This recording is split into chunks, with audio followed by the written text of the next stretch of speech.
Ya se encuentra con nosotros Luis Miguel Carriedo, este ex asesor del Instituto Nacional Electoral, periodista y además catedrático, flamante catedrático de la UAM Xochimilco. Ahí está precisamente en su salón de clases, acaba de terminar su clase y ya se encuentra con nosotras y nosotros. Luis Miguel Carriedo, muy buenos días, bienvenido. Buenos días, Ernesto. Un gusto saludarte y al auditorio de Rompeviento. Un honor estar Gracias. con ustedes. Gracias, Luis Miguel. Pues Luis Miguel está en este asunto del plan B de la reforma electoral y bueno, pues genera mucho ruido. ¿Qué tanto se puede o no se puede este plan B? ¿Y cuáles son los beneficios en este plan B? Sabemos que como no será una reforma estructural, pues será, en el caso de que pase, pues será modificable en el siguiente, una vez que se cambien otra vez los diputados y senadores, que será en el año 2024. Pero me parece que están apretando tuercas también pensando en las elecciones de 2023 y particularmente la elección de 2024. Luces y sombras que le ves a este plan B de Morena o del gobierno del presidente López Obrador. Bueno, de entrada, mi estimado Ernesto, yo veo muy complicado. Jurídicamente es imposible, en mi opinión, que los planteamientos centrales de la reforma electoral que presentó el presidente de la República el 28 de abril, que es una reforma constitucional a 18 artículos, pueda sustituirse con un plan B. Me refiero a cómo designar a consejeras y consejeros. Ese procedimiento está en la Constitución. El presidente decía que sean electos por voto. No lo podrían cambiar en la ley. Reducir el financiamiento a los partidos políticos, no pueden cambiar la fórmula de financiamiento porque está en la Constitución. No pueden cambiarla a través de la ley. Luis Miguel Carriedo, retomando un poco estos comentarios que hacías con respecto de la imposibilidad que tiene Morena o el gobierno de López Obrador de hacer estas modificaciones que intenta. Déjame, yo me detengo también un poco en declaraciones que hizo Ignacio Mier. Ignacio Mier hace declaraciones en donde, pues al parecer, ¿no? Coincide con lo que tú estás planteando y me gustaría, ¿no? Porque él dice básicamente, dice, como no se puede meter en la Constitución inmediatamente, ya estamos trabajando el plan B, que son leyes secundarias. Y entonces aquí en esto que dices tú que no se puede, él dice, recordó que para cada artículo de la Constitución hay una ley que lo reglamenta. El artículo 41 de la Constitución contiene las normas para el Instituto Nacional Electoral, la democracia y los partidos. Y de ahí derivan estas 7 leyes que quiere modificar Morena. Dice, vamos a reformar esas 7 leyes y vamos a garantizar, respetando la Constitución, o sea, contrario a lo que tú señalas, que los partidos tengan menos recursos y que el INE gaste menos. Vamos a quitarles de su presupuesto con ahorros, con austeridad y empatía con el pueblo mexicano. Lo vamos a reducir, les vamos a reducir su gasto de operación para que no lastime la economía. ¿Qué decir ahí al respecto? Bueno, ahí habría que decir varias cosas. La primera es, para reducir el gasto de operación, pues no necesitan hacer ninguna reforma, simplemente en el presupuesto, aprobar menos presupuesto y justificar la razón. Eso ya lo pueden hacer con mayoría simple.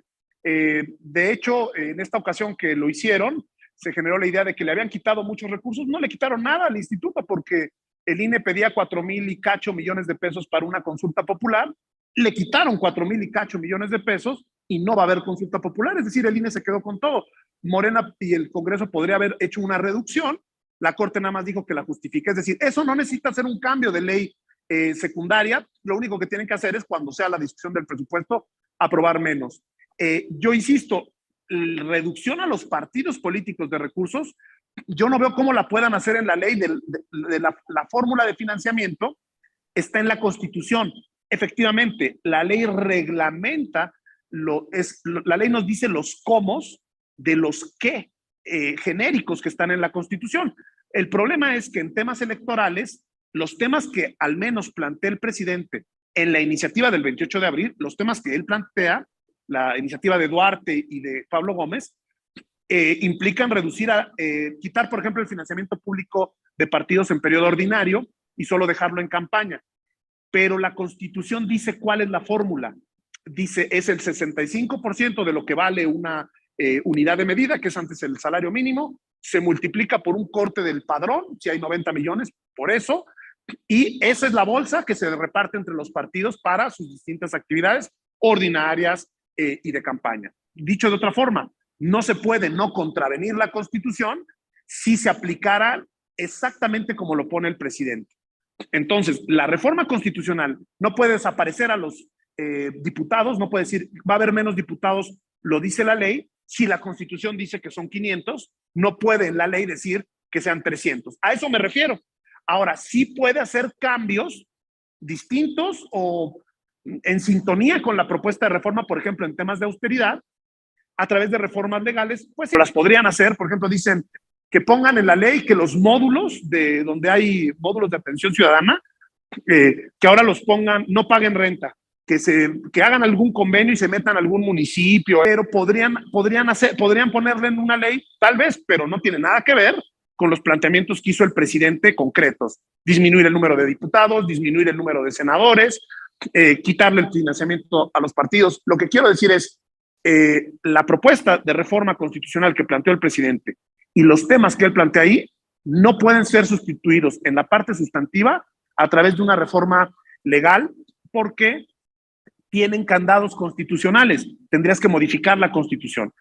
Puede haber cambios. Aquí estás diciendo, Mier, Sí. por ejemplo, en esta otra parte, ¿no? Uh-huh. Lo que sí se puede realizar vía las leyes secundarias está la reducción de la estructura del INE a nivel nacional, con la fusión de su comisión de organización con la de capacitación, con lo que podría bajar el gasto operativo del organismo, así como el establecimiento de órganos desconcentrados, o sea, los consejos estatales no permanentes. ¿No estás de acuerdo? Sí, voy a la segunda. Legalmente es posible, tiene margen, pero muy acotado, a través de la ley, hacer cambios. Por ejemplo, quitar la estructura de los distritos, yo lo veo muy complicado. Por poner un caso, no van a ser los ahorros de 20 y tantos mil millones, pues eso no se va a notar, pero sí puede haber un ahorro.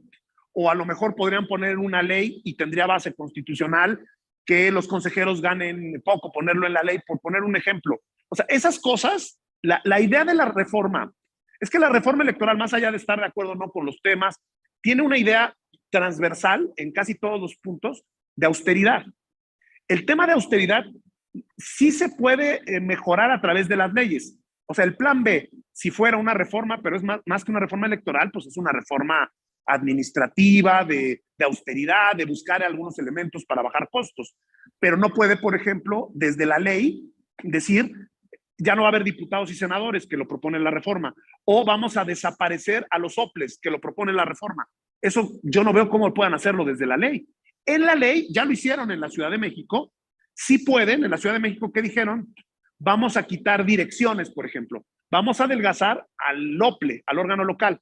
Eso podrían hacerlo en esta, más allá de estar o no de acuerdo, esta reforma legal sí podría meterse a decir, bueno, no puedo desaparecer a los órganos locales, pero puedo pedir que tengan estructuras más compactas.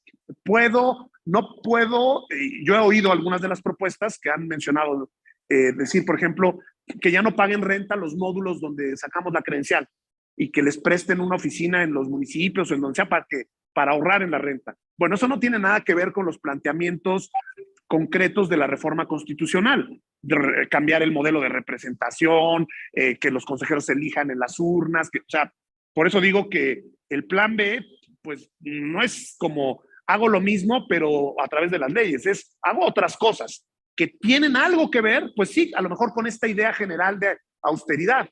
Y sí se pueden hacer cosas en esa parte. Sí, por ejemplo, mencionaba el presidente el tema de la compra de voto. Sobre la compra de voto, que no traía la reforma constitucional no traía alusiones a eso de fondo, lo pueden hacer en las leyes. Pueden, por ejemplo, la ley de delitos electorales, que no necesita mayoría calificada, puede mejorar y pueden ser sanciones más severas para las personas que pueden tipificar nuevos delitos. Todo eso sí lo pueden hacer, pero más que un plan B, Ernesto, eso es lo que quiero decir, sería otras medidas, reforma legal administrativa para ser más austeros, reforma para tener mejores delitos, más claros los delitos electorales, eso, pero la nuez de la reforma del presidente, yo no veo cómo sustituirla en una reforma legal. Y si técnicamente lo hicieran, vamos a suponer el Congreso dice, por ley, que desaparezcan los diputados. Va a llegar a la Corte y seguramente se caería en la Corte. Hay que ver, seguramente harán un análisis detallado de qué elementos sí pueden modificar que en algo se parezcan a su idea genérica de reforma. Por ejemplo, la austeridad, pues es que la reforma no dice, tiene varios elementos de austeridad. Muchos de esos no los van a poder llevar a la práctica, podrán llevar otros a través de una ley. Sí, técnicamente se puede, pero no los que conocemos de la reforma, Ernesto, a eso me refiero. Elegir a los consejeros en las urnas no lo pueden hacer por reforma solo legal. Desaparecer a los soples no lo pueden hacer por reforma solo legal. El tema de reducir el financiamiento de los partidos, la fórmula está en la Constitución, no la pueden cambiar en la ley. El tema el voto electrónico, bueno, pues no llegaría a la Constitución, lo pueden poner en la ley. A eso me refiero. O sea, sí hay cosas que hacer en la ley, más allá de que estemos o no de acuerdo que sea lo correcto, pueden hacer cosas con cambios de ley, pero no los planteamientos clave de la reforma de los 18 artículos constitucionales que el presidente puso sobre la mesa el 28 de abril. Ok, a ver, de estos, Luis Miguel Carriedo, la Ley General de Partidos Políticos estaría siendo impactada. También la Ley General del Sistema de Medios en materia electoral, la Ley General en materia de delitos electorales, la Ley Federal de la Consulta Popular y la Ley General de Comunicación Social. O sea, de esas, ¿tú sí le ves a alguna viabilidad? Pues pueden modificar, o sea, hay muchas cosas que pueden cambiar, insisto, distintas a la reforma, a los puntos neurálgicos de la reforma. Sí veo algunos pues, temas, habrá que ver qué plantean, pero, por ejemplo, ellos querían bajar, sin ninguna justificación lógica en la reforma constitucional, supongo que por quedar bien con las televisoras y con el Partido Verde, querían bajar 18 minutos de 48 que hay para elecciones. Eso no lo pueden bajar, está en la Constitución, pero en periodo ordinario sí pueden bajar en la Ley de Comunicación Social, porque en periodo ordinario la Constitución dice que el INE administra el 12% del tiempo disponible y no dice 48 minutos. Entonces ahí sí, ya lo bajó el presidente en un decreto de tiempo fiscal, ahí podrían bajar, por ejemplo, ¿no? Que estaría mal en mi opinión, pero lo podrían hacer a través de la ley para periodo ordinario. Podrían desaparecer direcciones, lo que tú mencionabas, pues cambiar la comisión no cambia tanto el presupuesto, pero que desde la ley diga ya no va a haber tal dirección o está prohibida que exista tal estructura que no esté expresamente en la Constitución, eso sí lo pueden hacer desde la ley. Que ya lo hicieron en la Ciudad de México, Ernesto. Quitaron algunas direcciones en el Instituto Local de la Ciudad de México a través de la ley. No pueden desaparecer al instituto completo, pero le quitaron algunas direcciones desde la ley. De esas cosas es de las que estaremos hablando. Vamos a hablar de reformas que muchas veces van a rozar en la contradicción constitucional y que seguramente, por lo que yo he escuchado de las declaraciones, también de Mier, del propio López Obrador en dos momentos en su mañanera, dijo él, habló de compra de voto, eso pueden hacer modificaciones sí, seguramente en la ley de medios de impugnación o también sobre todo en la ley de delitos electorales, y eso es cancha de la Fiscalía de Delitos Electorales, lo pueden hacer sin problema con una reforma legal, pueden mejorarlo. Austeridad pueden mejorar muchas cosas desde la ley. Ya decía yo, de entrada, van a ser menos presupuesto. Bueno, eso no necesitaban hacer ninguna modificación, hubieran votado menos presupuesto y es legítimo, claro. Todo lo que vote el Congreso, tanto los cambios en la ley, el plan B, todo es sujeto a revisión de la Corte y un dato no menor para quienes nos escuchan. Si tiene impacto en temas propiamente electorales, no solo la Corte, también el Tribunal Electoral. Y hay pleito con el Tribunal Electoral. En la Corte, digamos, el presidente tiene más sensibilidad, digámoslo así. En el tribunal no tanta. Ahora, Entonces, el tribunal puede declarar inaplicables reglas que pusieran los diputados. Entonces, digámoslo así, podrían aprobar una ley con todo lo que quieran, pero esa ley estaría condenada a que fuera declarada o inconstitucional o inaplicable. Inaplicable desde el Tribunal Electoral, y ahí sacamos las matemáticas de cómo le podría ir, y constitucional o no constitucional en la Corte. Puede arriesgar mucho la ley, más allá de que yo no creo que sea correcto hacer las cosas así, pero pueden estirar la liga lo más que puedan y a ver qué pega, ¿no?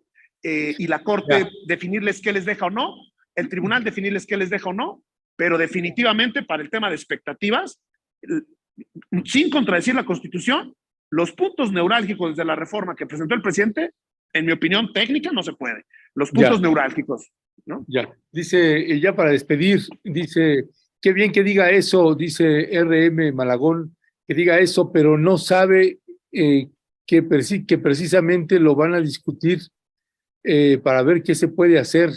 Dice Moisés Cepeda, pues sí sabemos, ¿no? Sí, pues aún así suena bien, el señor lo hace ver como...